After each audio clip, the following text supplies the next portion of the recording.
parties. But people don't understand how this system works, right? You are the leader in the upper house. All right, now you have candidates, One Nation candidates also in the lower house. That's pretty easy for people to understand, in the lower house. But what you're saying, are you not, that if the Mark Latham ticket gets enough people in the upper house, you can block this kind of legislative nonsense? Is that not the point that you're making?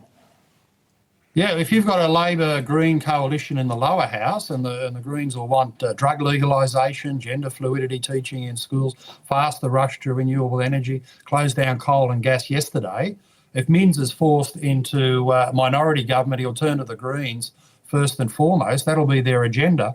The only way you can stop that is One Nation in the upper house, voting one for our group, Group Q, on the upper house ballot paper. Join the queue to vote for Group Q, that's us, One Nation.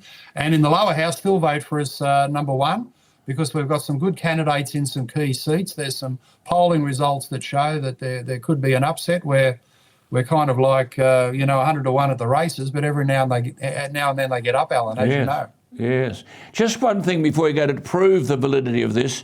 What was the piece of legislation that you fought against in the upper house? And I think I'm right in remembering, in repeating, that you actually moved over 90 amendments. 85 amendments, Matt Kean's electricity roadmap.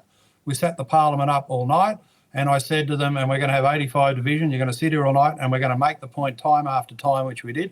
Two things will happen because of Matt Kean's mad rush to 100% renewables. First is you'll close down the coal-fired power stations early, and that's happened to Eraring to close in 2 years' time, Liddell next month, and that's why we're going to have blackouts.